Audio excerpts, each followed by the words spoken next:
this is the veg biryani apparatus right in front of you. As you can see, These chairs are really comfortable. here we have a very low budget. ये हम लोग उठा के लेके आए हैं.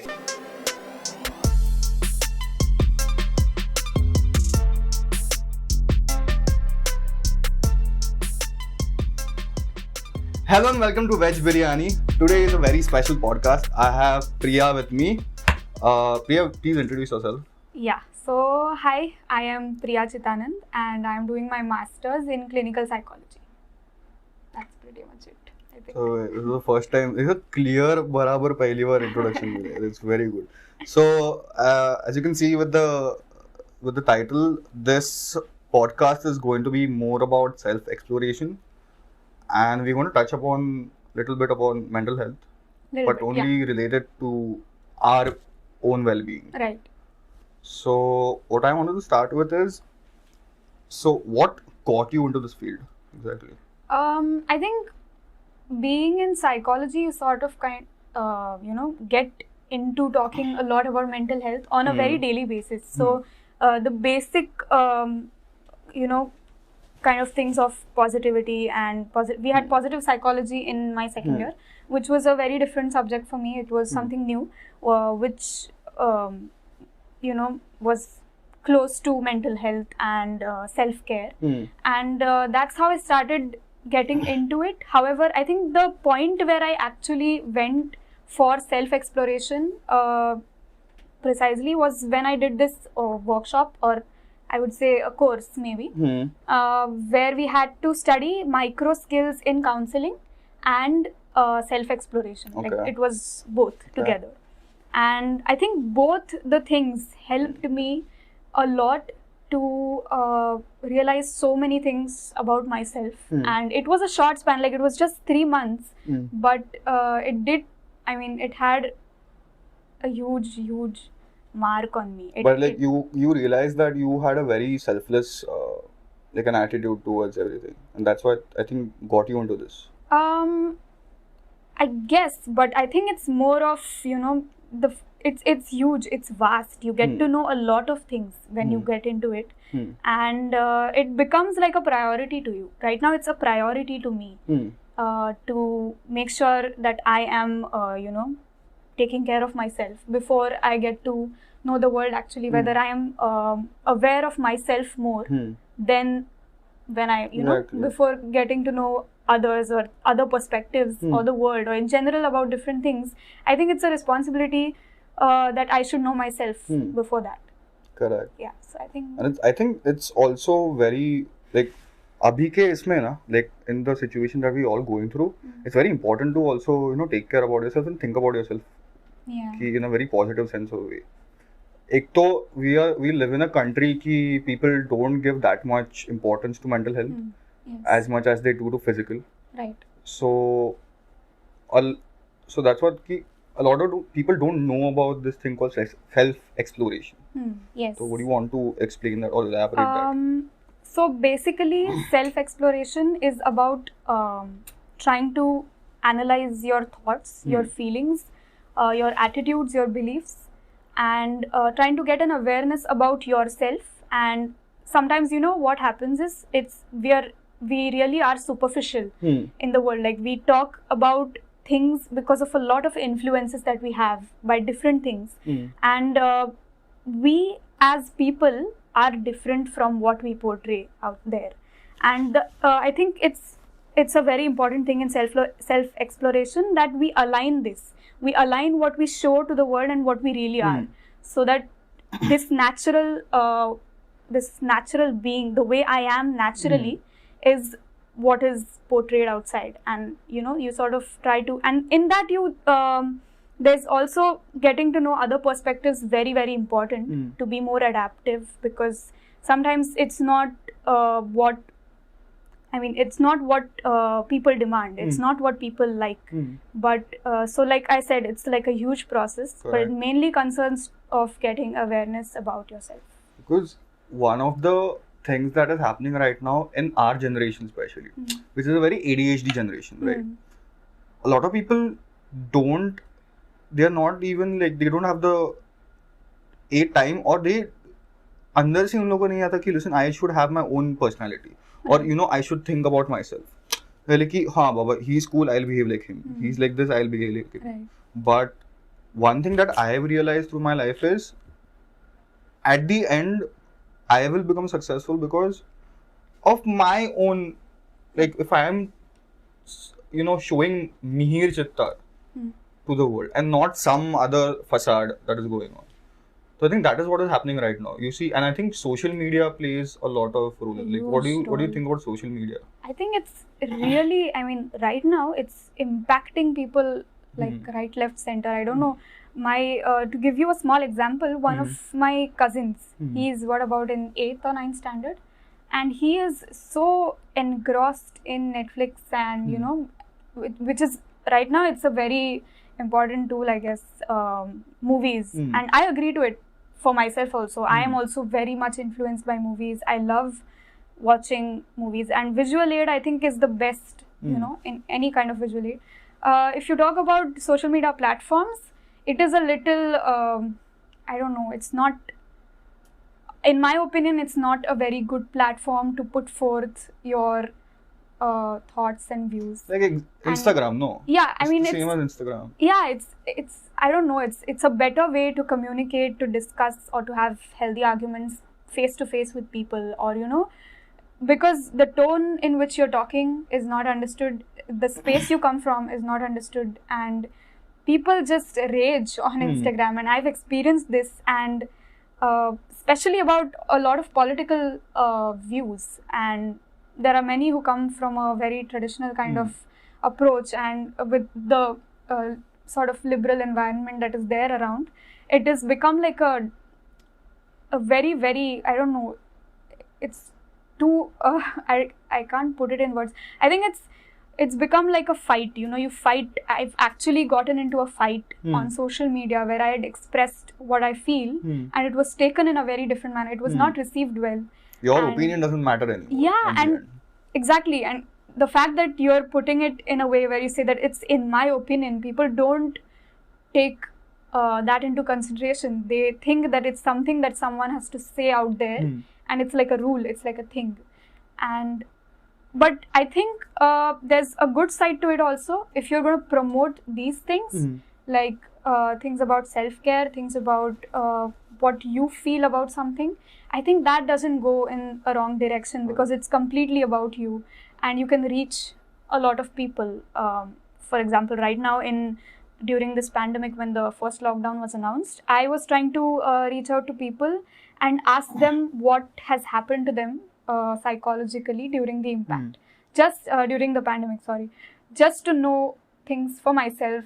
Nothing, I was not going to do anything about it, but just as a as something to keep me occupied, and it was really a good thing. Like I had a lot of responses, and we had, I mean, there are some people whom I keep talking to even now, and it makes them feel good, it makes me feel good, because I get to know so many things from them, and you can reach out definitely. So I think it's a very good thing if you want to share good, I mean, positivity around, if you want to share good things, instead of just sort of criticizing somebody else's viewpoint. And that's the only thing that I see I think right messaging and criticizing aside, no, there's this thing ki, the main problem that I have with apps like Instagram is, you see, whenever you'll open Instagram, you will scroll down, you will see all these guys with, you know, so chiseled bodies. You'll see girls with such chiseled frames. They are living their life. They're going doing this. It's only when you realize they're very super depressed in life. Yeah. But we get influenced. Ki, Arey, no, you know, my life is not that good, and that impacts a lot on your mental health, like It does. properly. But like, I just wanted to get into the science of it. Yeah. So Is it because we are very easily influenced? There is. So I think the feel good part of it, it's become so easy for us, right? You know, one photo we upload, we get some likes, we get some comments, so we get some kind of feedback for it, and it just triggers, you know, it triggers the feel good part of inside us. We want it, we crave for this kind of attention, and the flip side to it is, it might make me happy for now if I put something out there, you know, and I get responses, I get good responses. But there are some people who it's a thing. Body image issue, it's a thing. Like they really feel inferior looking at these profiles, like you mentioned, and looking at the work that a lot of people do. So there was a debate that I recently had with a person who was saying that there are people who are putting up so many things, saying I'm being productive in the pandemic and I'm doing this, I'm exercising, and then you feel like you are not doing anything. Yeah, and people feel as if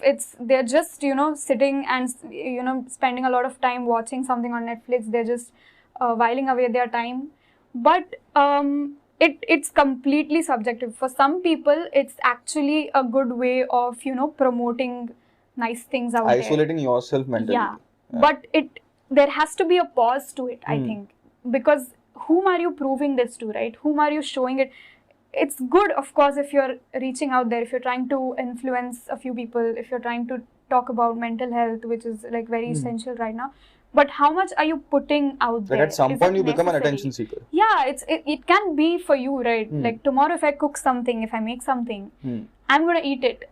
It's going to be really delicious if I make it.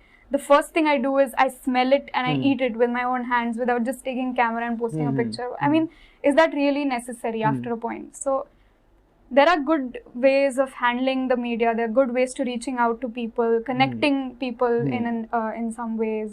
But these things can really be the reason for anxiety of a lot of people, considering no two people are the same, right? Exactly. You can't force yourself to be productive. You can't force yourself to be out there and do things like... At the end of the day, you are your own byproduct. Exactly. Yeah. Perfect. So what the experiences you've had. Yeah. So regarding mental health, as you said about problems on social media, what are happening, I wanted to discuss what do you feel, Baba, what are the problems? Because I look at our generation as the most confused generation in the case of mental health. Our previous generation did not give a damn about it that much. Right. People younger than us are really into it. Baba, this is a thing. But I feel our generation are like on the, they're still standing on the thin line. Should I go? Should I not? Right. There are some other, like what are the, let's say, 3 biggest problems that you see in people not understanding themselves? So I think acknowledging that there is something happening to you, that this is how you are, is a huge bit that takes a lot from any person, from a person who is attuned with everything, like everything related to mental health, or a person who's nowhere close to it, because these things come from a very deep part inside you, these complexes, you could say, and just trying to acknowledge them, trying to understand them, it's very difficult. You just sort of repress it in some way. Correct. So that is one of the biggest thing to know. There is also the gap in perspectives when it comes to family. Like for example, like I can give my example here. There was a patch in between where I was seeking therapy, and I had to make my parents and the rest of my family to sit down together and have a full-blown 4 hours discussion, literally, on why is it a need for me to actually seek help from a professional. And it's just that it was really hard for them to take it in as well, because they were like, we have been through this. We didn't have people we didn't have counselors, and we didn't have a professional. They have the remedy ki theek ho jayega. Ho jayega, and we'll get through it. There'll be somebody else to talk to. We always are there, like we are family. You can talk to us, and it's never been it's never been hard for us to share things with each other. Then why do you need a different person? It's very difficult to make them understand. It is really difficult, and then I had to actually tell them what I was going through, like experiences on a very daily basis, and the intensity of it.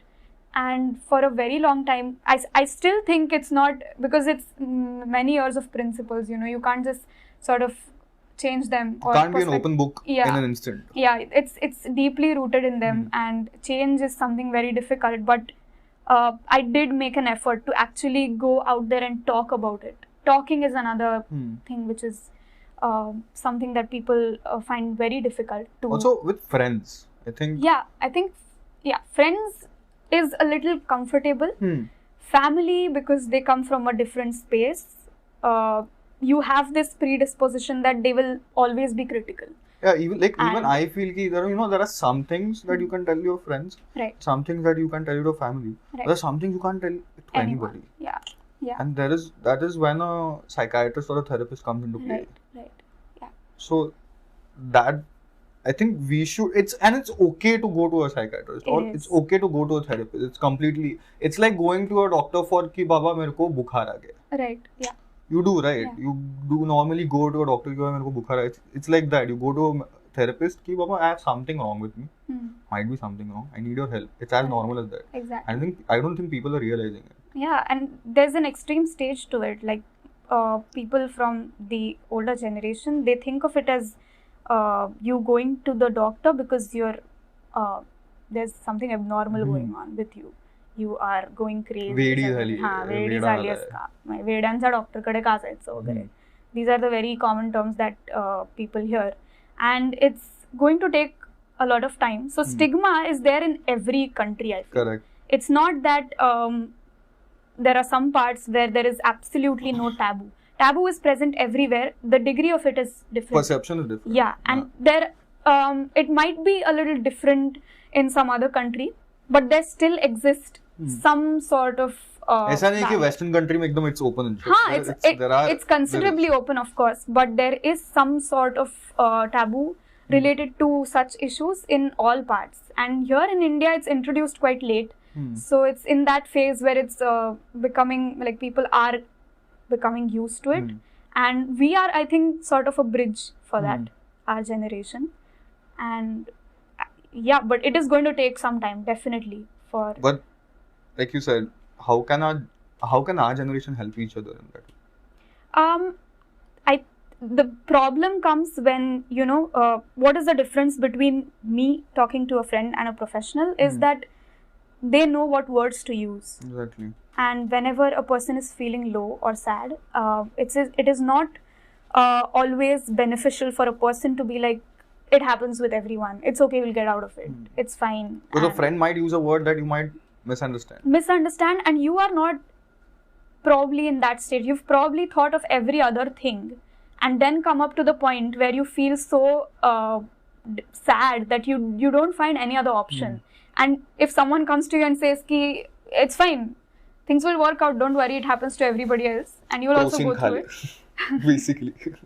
Dawa le le, something like that. Yeah, but so I think the language is something you need to work on. You need to, and it's not something that is very hard to understand. Of course, it takes time because we are not used to talking in such a manner, but we need to be a little cautious Be with people around. compassionate. Yeah, and we So- should be more, active listeners, I feel. Like, don't ignore it. Don't ignore it and don't start your thing. Huh. Don't say that, oh yes, this reminds me of something that happened in my life, and then it becomes like your story. That's not what the that other might person not wants. work for you. Exactly. It's not about you, basically. It's about the person who feels sad. So use of words is something very, very important, I feel. Okay. That kind of... but you know what? I've recently heard a different view also. I read up a few papers which said that... so nowadays, everybody...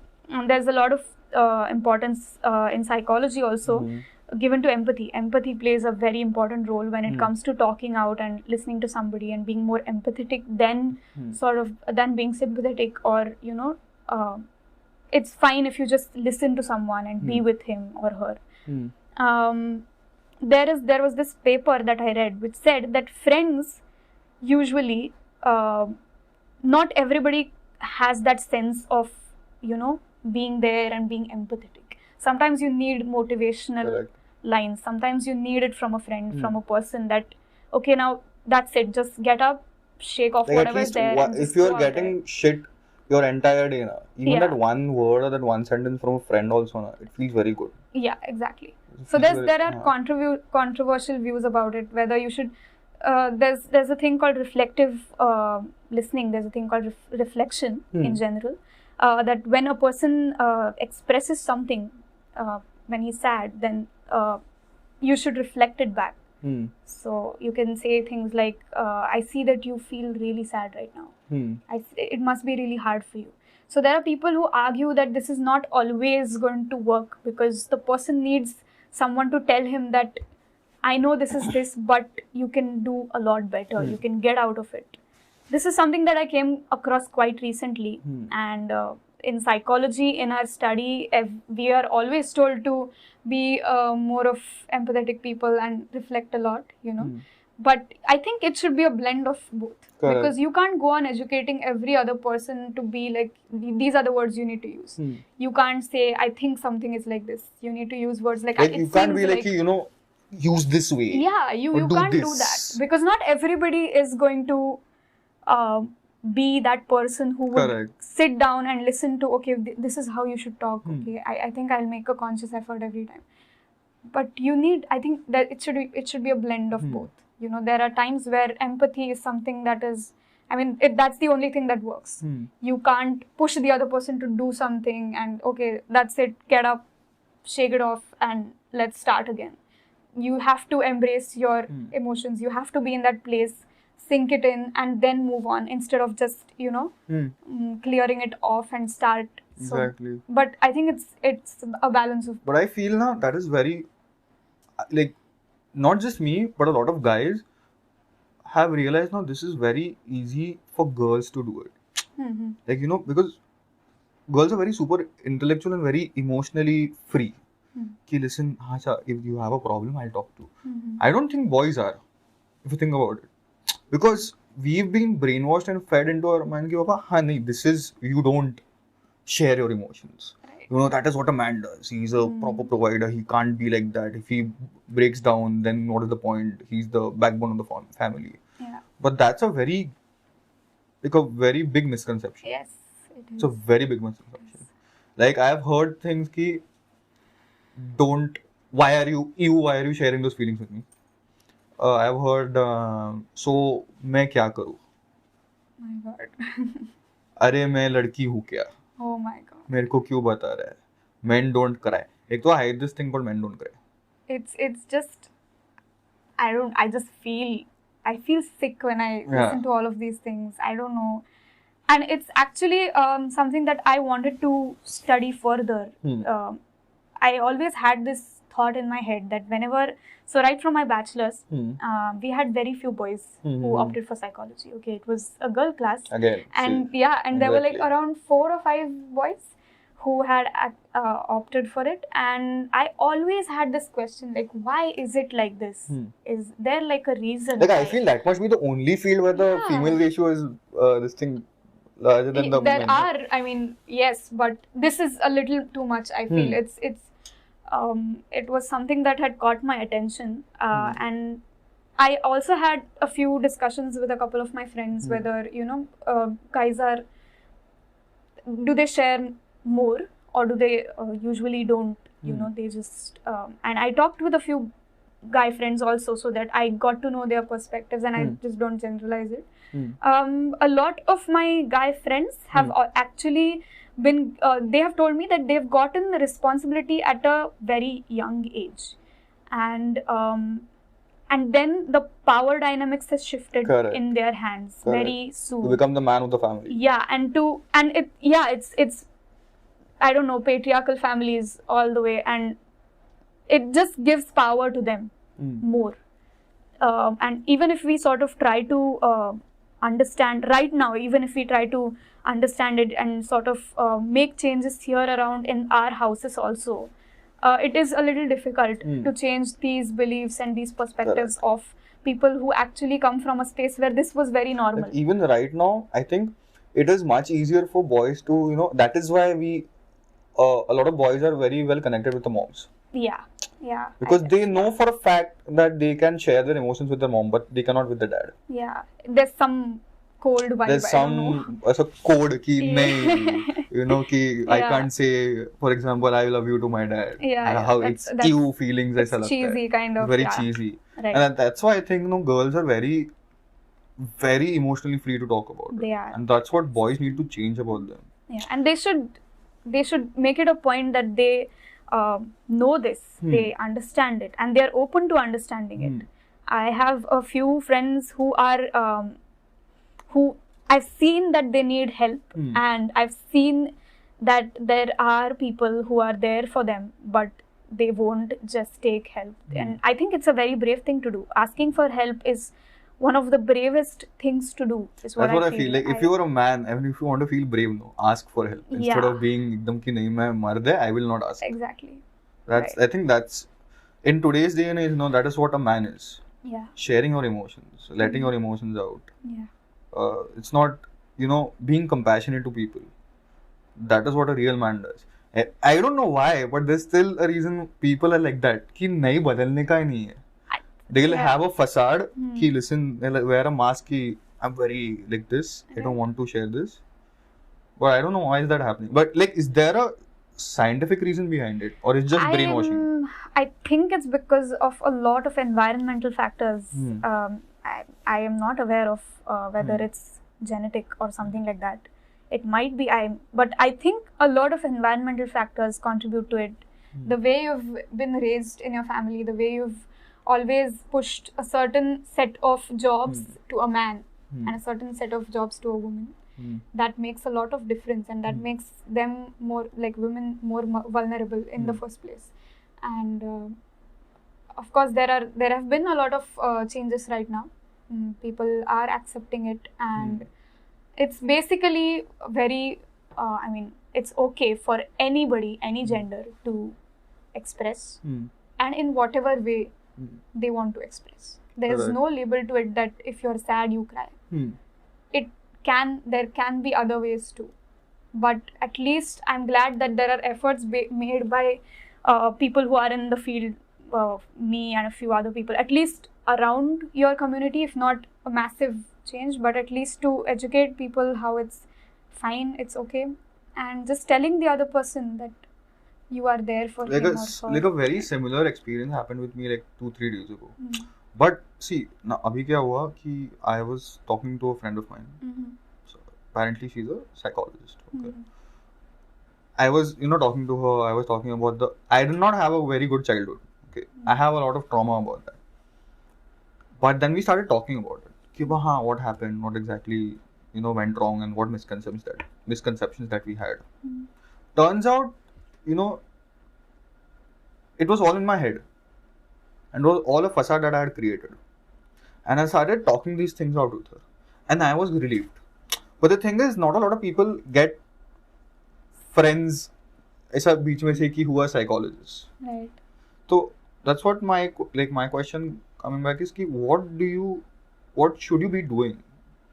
I think the least that you can do is educate the people Let's around start you. with signs. Okay, what are the signs that you see कि what my friend is in little this thing right now, a mental coach right now. Like, what are the signs that make you very apparent? There are a few basic things that you see that immediately change in the body language, which I've seen in a lot of people. I won't say that's the pattern in all, because it's subjective. But yes, there's a change in the body language. There is a change in the way you put forth your sentences. There's a twist to it. It's never revealing.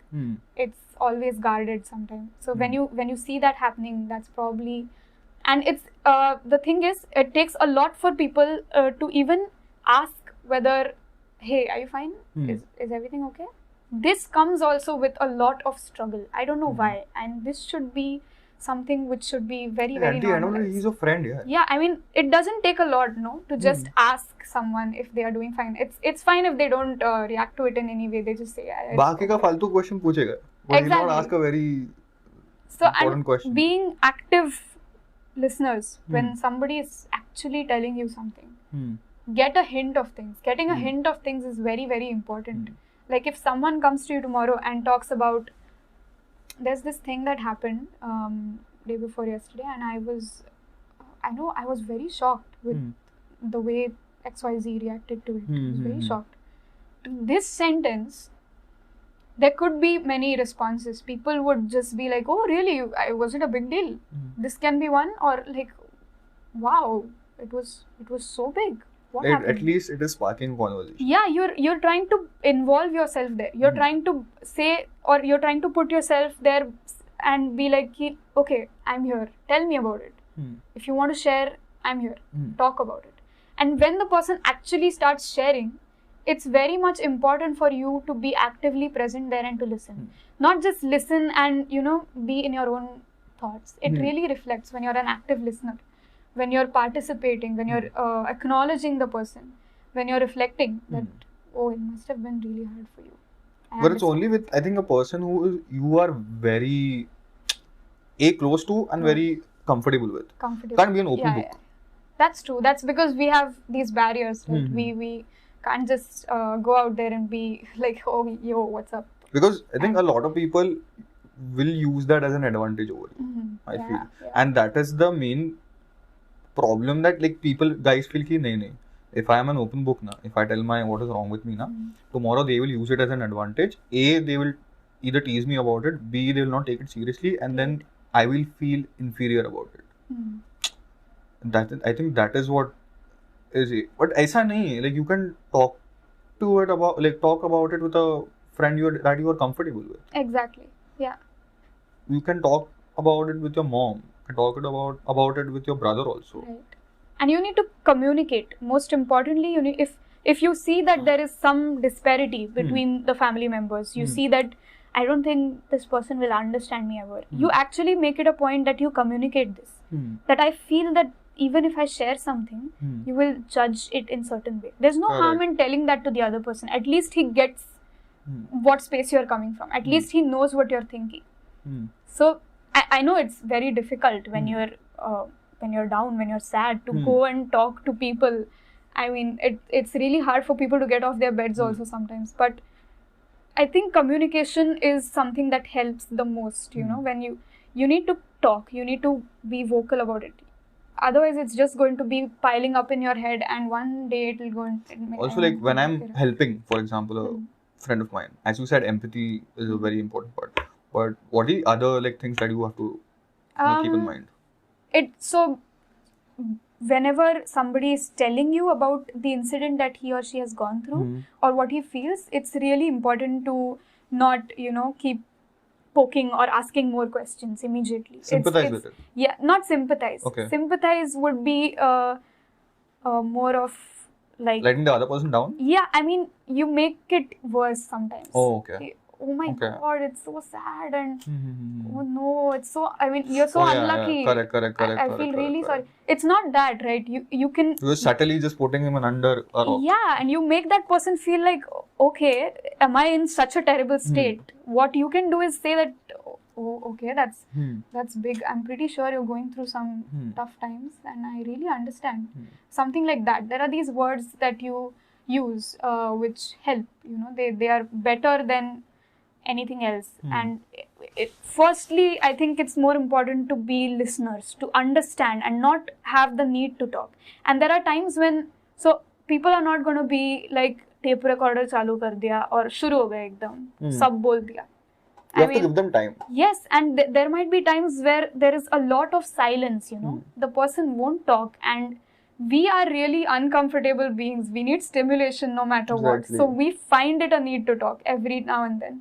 And I think that is something that you should keep aside because it's not about you. It's like A, B, give them time. Yeah. Be very patient about it. Be very patient about it and try to reflect the emotions that go on in their head. Try to reflect the sentences that they have put.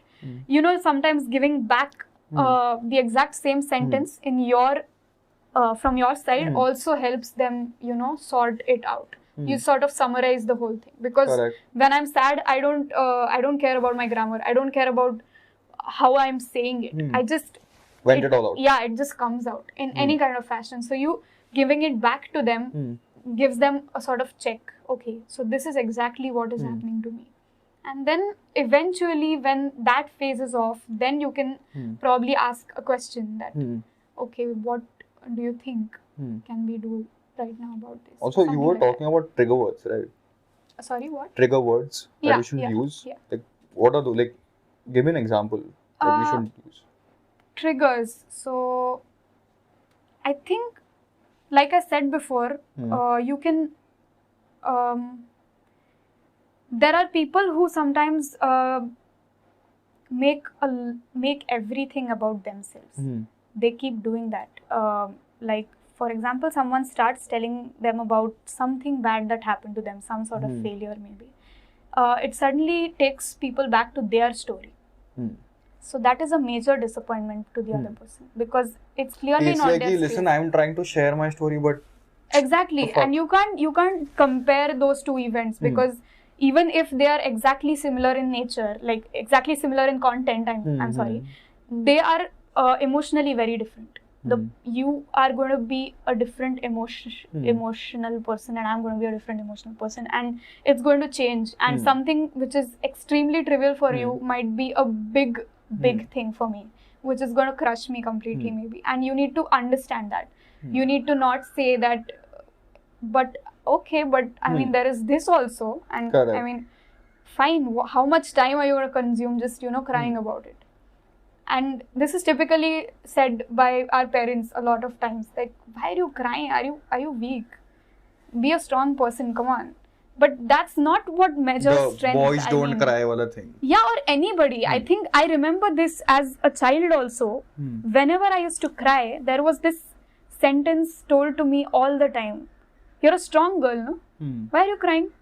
Why is crying a measure of strength? Why is crying inferior? I don't It's a very understand inferior how emotion. both of these go together. It's completely different, and that does not determine the strength of a person. And I think people need to understand these things over time, and you need to, if you know these things, if you know this, you've experienced it, it's a responsibility, I feel, that you tell other people about it. If you see these things happening around you, you can't just watch. You can't Correct. just sit there and be like, hey, oh my god, somebody has to tell them. You have to go and tell them that. And you know what? If you directly point to them and tell them that this is wrong, this is whatever you said right now is wrong, that's not the kind of thing that is because it's going to just cause an argument. People just defend a lot, and they are taken aback. They're like, okay, why are you getting into this? And you're just pointing it out to that person. It's a better way of putting it the other way around. You always say things like, I think whatever was going on with you, you are doing it fine, but I feel it doesn't suit well in this case. So everything suddenly becomes about you are feeling this. So the person doesn't feel accused. He doesn't feel that it's coming towards me.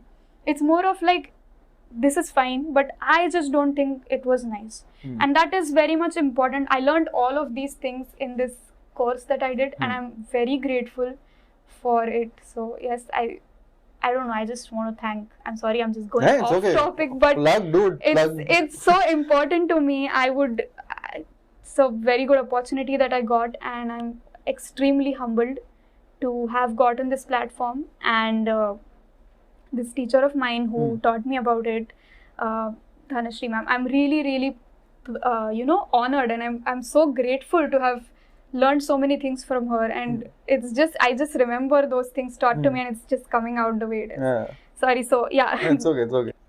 एक और बात बता. Now coming back to self-exploration. Okay. Now there might be a lot of people that like, listen, even if you said these things, I can't talk about it with a friend of mine. Forget a therapist. Right. Okay. I think that is where self-exploration comes into play. For me, one example that I'll give is, I did not have, like, मेरे भी घर पे था, like, even if they are very free ना, अभी था कि why do you need a therapist? And I was a very big introvert कि मेरे को नहीं बात करनी किसी से. But one thing that I did is talking to myself. Right. Facing yourself in the mirror and like, hi Mir, how are you? I think that just helped. So my question is, are there any other ways of doing that?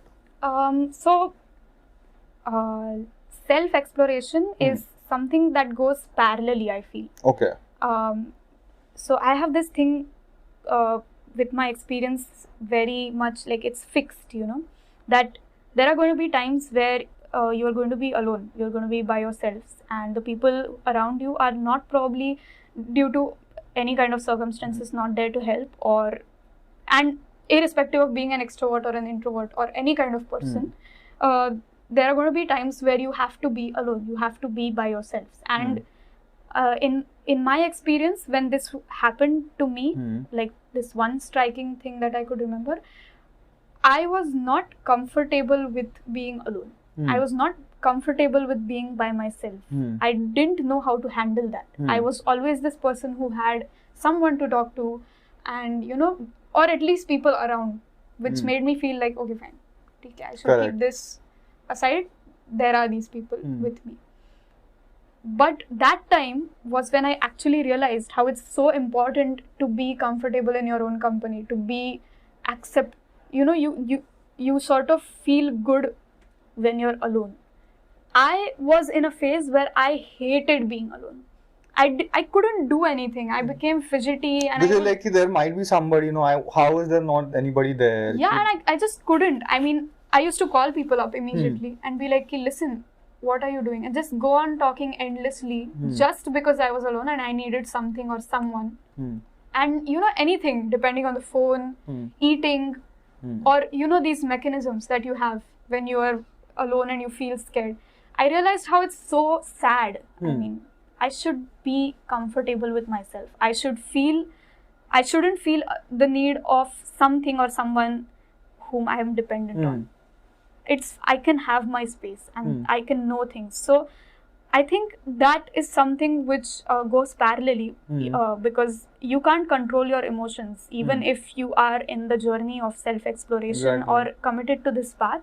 There are times when you are going to be down, where you're going to be feeling angry, frustrated or whatever, and going to a therapist then is a completely different thing, and following this is another thing. This is something that you do. It's like a lifestyle, I call it, like right now.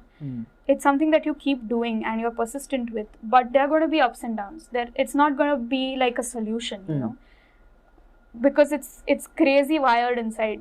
There's no pattern to it. There's no solution, for example, for something to be fixed immediately. There's no one way or there's no correct aisa. Yeah, but this definitely helps. It definitely makes you feel stronger about yourself, feel beautiful about yourself, accept yourself the way you are, and you really fall in love with a lot of things. Accepting yourself, I think it's very important. It is. Like I feel a lot of people, no, I am like this. How will they accept me? Yeah. Like, मेरे साथ भी कैसा था कि even so I'm shorter than the average height. I used to feel कि अरे नहीं, how am I? But I accepted it. Listen, I have one con, but I have a lot of pros also. Right. Yeah. I should be thankful about it. Yes. I should thank myself about it. Yeah. I think people, we are so powerful beings, right? We hold so much of potential. And it deserves to come out. It's going to be really sad if it's stored inside and you don't know about it for the longest time. We are really potential beings, all of us. I'm not even, there's no exception to it. Every other person is really capable and potential, and I find it a responsibility of myself to get those potentials out, to reach the highest of the things that I have inside. And the only way I'm going to go there, or at least try to get there, is by understanding myself first, understanding or analyzing how things work with me, or trying to also, a very simple thing, if you feel a certain way, for example, if you feel frustrated, what happens to you physically when you're frustrated? Like, okay, let's take your example. If you're angry, what happens physically to you? I might fidget a little. Okay, right. I might, we अपन क्या करते हैं कि like for at least me, what I do is, if I'm angry about something, I will take my frustrations out on something else. Right. कि even if my brother is speaking to me, मैं उस पे निकाल देगा. Even if he does one mistake, मैं उस पे निकाल देगा. Right. I think that is what happens. Yeah. Physically also, I will feel like, I want to break something. Yeah, right. कि अरे what is this? I want Tandav. Like that, the inner, there's a, I feel like there's a storm brewing inside. Right. It just wants to get out. Right. I think that's what happens. Each person has these things for each kind of emotion, and trying to understand that, or knowing that, like, I'm angry and I feel like a very weird burning butterfly kind of sensation in my stomach. I feel raged, or I get goosebumps sometimes. My ears turn red. Just knowing these things might, or trying to make a conscious effort to understand that when you're in that state is going to help you, because when you're going to get angry, you're going to see a pattern in you. Exactly. You're going to see these things coming up all the time. And if you are aware of it, you kind of analyze the situation. You don't let your emotions flow the way, haphazardly, and leave apart the entire logical part in the other direction. The more and more you're going to know these things, this is like a very simple thing anybody can do. It's not, it doesn't take a lot of time. Just being consciously aware of your mental and physical things that go hand in hand. It's a very nice thing. You can note it down also. It's it's very good to write things down, the way you feel about it, and any kind of way, the way they are coming to you, the way your thoughts flow, just like that. And there's no, like, it's not something that you can train yourself for, your thoughts, right? There's They no are course for so, yeah, they're so fast, and you can't, I don't know how many years of practice or training would actually help someone to align their thoughts so well, because whenever you're in such situations which are, triggers, you can't control these things. But if you practice such things, such small things, there is something that you know each time you get angry, each time you get sad, there's something that you understand. Okay, this is what had happened last time also. So I know this happens to me. And these things start a little early. I've observed this in myself. Like when I'm angry, before I actually go into that stage where my mind blows completely, where I lash out, there are these things that start happening before that. And I know them. So I get to know that, okay, it's going in the other direction. I need to compose myself here. I need to control it. And not that I can do it completely now, but at least knowing that this At is least you know the happening. path. Yeah, I know it. So it's helped me so much. Nice. Yeah. Okay, so let's wrap it up. But before wrapping it up, I just wanted to ask you 3 things that people should do in this very negative environment right now. Yeah. Like from a self-exploration point of view. Yes. One thing that I'm going to add, which is not related to self-exploration, but one must do, is drink lots of water. It is highly energetic to drink lots of water. So, underline 3 times. It's really important. And besides that, from a self-exploration point of view, I think trying to analyze these things that happen to you on a day-to-day basis, these emotions that come to you. It's always nice to pen it down. In any, or if you're not comfortable writing, drawing might help, scribbling might help, and doodling or just scribbling the paper, whatever it is, just putting it, channeling it on on a paper instead of on a person is always better, and it comes more organized. It is not haywire, and it's nice, it's beautiful, it's your art. And I think telling yourself, which is something that I learned long back, and I think it's very important, telling yourself that you're enough is very important. Correct. If you start with that, if you start by telling yourself that you're enough, there is nothing that can push you in a negative spiral, because you already know that. In any terms, just the way you are enough. Just trying to tell yourself that. And exploring yourselves, the way things happen, trying to spend time with yourselves, a little bit of time of the day at least, alone, and understanding what happens to your body, understanding these small things that happen inside, outside you, and trying to get, closer to yourself. It's really, really beautiful, because it's amazing how the human body works. It's amazing what goes on inside and what happens physically. Just trying to align that is nice. And I think that's pretty much it. There's so much actually, because it's not just one thing. But you can't condense that into one. Like it needs like 3 parts of a podcast. Yeah, it's a huge thing. It's such a small. such a small element that we are talking about, but it's been, I don't know how many hours, or I think it's almost an hour Almost or something an hour that or we something. talked about.